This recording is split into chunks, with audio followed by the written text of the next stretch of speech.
नमस्कार मित्रांनो, माझं नाव आहे वेदांग आणि मी तुमचं स्वागत करतो वेदांग गार्डनर यूट्यूब चॅनलमध्ये। आजच्या व्हिडिओमध्ये मित्रांनो म्हणजे लिंबाच्या झाडाची काळजी खूप चांगली कशी घ्यायची ते डिटेलमध्ये सांगणार आहे, तर व्हिडिओला शेवटपर्यंत नक्की पहा। सगळ्यात पहिले आता काय आहे, पॉलिनेशन नाही होत खूप लोकांच्या ह्याच्यात झाडांमध्ये, तर त्याचा काय आहे की फ्लावरिंग ड्रॉपची प्रॉब्लेम आहे की फुलं गळून पडतात झाडाचे, ते लिंबामध्ये कन्वर्ट नाही होत। तर त्याच्यासाठी तुम्हाला काय करायचं असते, हे न्यूट्रिएंट्स डेफिशियन्सी असते, न्यूट्रिएंट्स झाडाला प्रॉपर नाही आहे त्याच्यामुळे मग फर्टिलायझर झाडाला खूप नाही लागत, जे खतं मी सांगेल तेच तुम्हाला झाडाला टाकायचे आहे आणि त्याच्यातले काही काही ऑप्शनल आहे ते टाकाल तर अजून जास्त तुम्हाला फ्रुटिंग तुमच्या झाडावर दिसेल। सगळ्यात पहिले आहे की आता झाडाचे केअर टिप्सवर आपण शिफ्ट होऊ।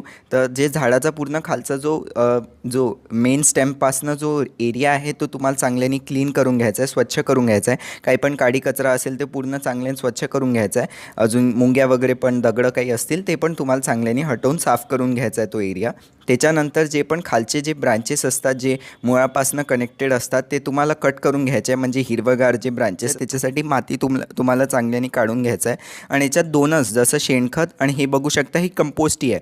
कंपोस्टी घरच्या घरी कशी तयार करायचं याच्यावर मी व्हिडिओ बनवून ठेवला आहे, नक्की पाहाल। तर हे जे कंपोस्टी आहे मित्रांनो, हे अजून शेणखतच झाडाला चांगल्याने द्याल तरी झाडाला खूप सारे लिंब लागतील।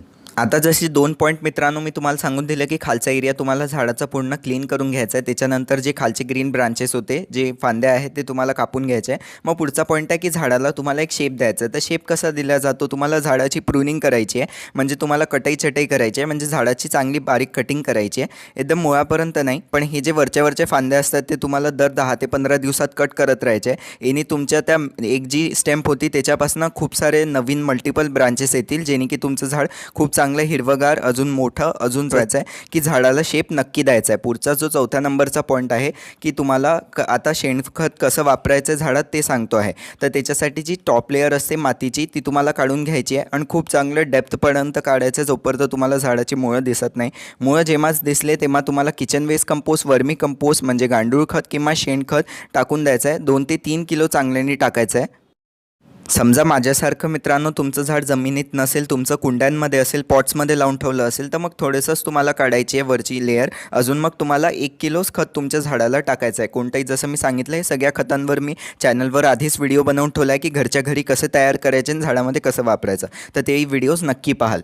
मग मित्रांनो हे खत तुम्ही जसं मी सांगितलं तुम्हाला 2 ते 3 किलो चांगल्याने स्प्रेड करून तुमच्या मातीमध्ये टाकून द्यायचं आहे। मग मित्रांनो तुम्हाला वूड ॲश टाकायची आहे, लकडीची जी राख असते ती। वूड ॲशवर मी आधीच व्हिडिओ बनवून ठेवला झाडात कसं वापरायचं असते। याच्यात मित्रांनो फॉस्फरस असते, पोटॅशियम असते आणि खूप चांगलं असते मित्रांनो झाडावर फळं येण्यासाठी। तर वूड ॲश तुम्हाला चांगल्याने स्प्रेड करून टाकायची आहे, थोडीशीच टाकू शकता, 4-5 मुठ्ठी, तुम्हाला झाडनुसार तेवढी वूड ॲश चांगल्याने स्प्रेड करून द्यायचं आहे। मग त्याच्यावर जी आपण माती काढलेली होती मित्रांनो, ती परत माती त्याच्यात झाकून टाकून द्यायची आहे आणि मग त्या झाडाला चांगल्याने तुम्हाला पाणी देऊन द्यायचं आहे। हे मित्रांनो की याला ओव्हर वॉटरिंग नाही करायचं आहे, म्हणजे याला जास्त पाणी नाही टाकायचं जेव्हा झाडाला फुलं लागतील, किंवा जसंच तुम्ही जास्त पाणी टाकलं जेव्हा झाडाला फुलं लागले तर तेव्हा तुमचे फुलं गळून पडतील। तर एक पेस्टिसाइड स्प्रे करायचं आहे मित्रांनो तुम्हाला, कीटनाशक तुम्ही ऑर्गॅनिक वापरायला पाहिजे तुम्हाला। तर ऑर्गॅनिकसाठी मित्रांनो कडुलिंबाचं तेल म्हणजे नीम ऑइल तुम्हाला 1 लिटरमध्ये 1 चमचा टाकायचा आहे, चांगल्याने झाडावर त्याची फवारणी करून टाकायचं आहे। अजून कडुलिंबाचं तेल घरच्या घरी झाडांसाठी कसं तयार करायचं याच्यावर मी आधीच व्हिडिओ बनवून ठेवला आहे, तो व्हिडिओ नक्की पहा। मित्रांनो याला एक डिसीज पण लागते सिट्रस कॅन्सरचा, तर त्याच्यासाठी जो पेस्टिसाइड आहे मित्रांनो कॉपर सल्फेट स्प्रे करायचं आहे। कॉपर सल्फेट घरच्या घरी कसं तयार करायचं,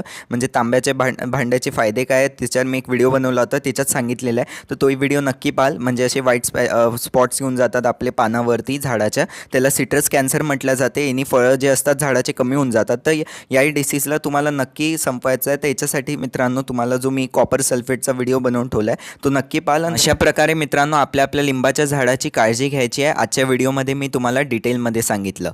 कसा वाटला व्हिडिओ आवडला असल्यास व्हिडिओला लाईक करा, शेअर करा, माझ्या चॅनलला सबस्क्राईब करून बेल आयकॉन नक्की दाबून द्या।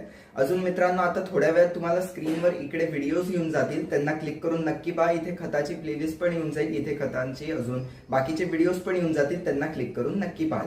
अजून मित्रांनो व्हॉट्सअपचा ग्रुप नक्की जॉईन करा, त्याची लिंक मी कमेंट डिस्क्रिप्शन दोन्ही याच्यात टाकून दिली आहे। त्या लिंकला क्लिक करून व्हॉट्सअपच्या ग्रुपमध्ये जॉईन होऊ शकता। झाडासंबंधित काही प्रश्न विचारायचे आपल्याला त्या ग्रुपवर मला तुम्ही विचारू शकता। धन्यवाद।